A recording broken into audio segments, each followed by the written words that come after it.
After the Curve attack, what's next for DeFi? The $70 million weekend exploit of major platforms, including Curve, come at a time when developers are discussing changes to the prevailing AMM liquidity model. Decentralized finance DeFi is reeling from a recent spate of attacks on several key platforms on Sunday. Some $70 million was stolen in total this weekend, including from Curve Finance, one of the most used and influential decentralized exchanges. MetaMask developer Taylor Monahan estimated. Lending protocol Alchemix, yield platform Pendle, and synthetic asset tool Metronome were all also hit, along with the decentralized NFT protocol JPEG. In response, DeFi lenders began pulling funds out of other DeFi platforms, including Aave, spiking borrowing fees across the specialized financial subsector, the Defiant reported. This is an excerpt from the Node newsletter, a daily roundup of the most pivotal crypto news on CoinDesk and beyond. You can subscribe to get the full newsletter here. Things undoubtedly could have been worse. In a something of a twist, white hat hackers were able to remove assets from a few lending pools on Curve to prevent their theft. Moreover,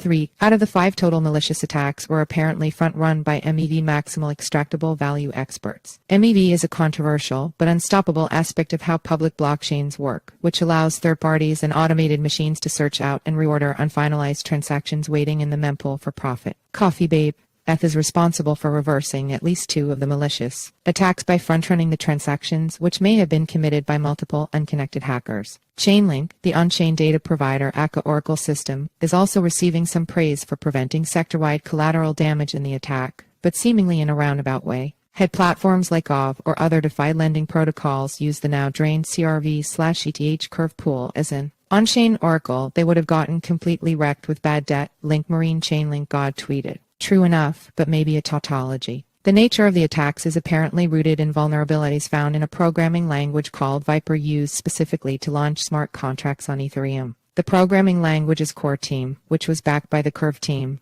announced that older versions of Viper were vulnerable to reentrancy attacks. It could take days, weeks, or months to truly understand what went wrong, though Viper reps have said projects that use versions 0, 2, 15, 0, 2, 16, and 0, 3, 0 should reach out. Hacks in the world of crypto are not exactly like hacks elsewhere. It's increasingly common for attackers to return stolen funds, which are, by nature, always traceable on the blockchain, which can make it incredibly difficult for people to spend the tainted money or cash out anywhere without the entire world knowing about it. You think this would mean that attacks would be less common in crypto, but that is apparently not the case. Just today, security audit firm CertiK claimed that crypto users have lost at least $303 million from exploits in July 2023 alone.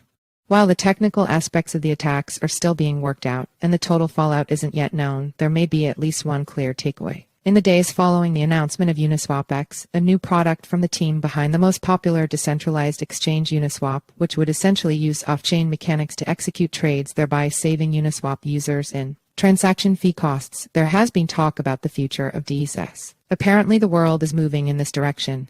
CowSwap and Xerox and a bevy of protocols, including now UniswapX, are all using best execution models that take some aspects of crypto trading off-chain. See also, calling a hack an exploit minimizes human error opinion to some extent. This brave new world of crypto trading makes sense.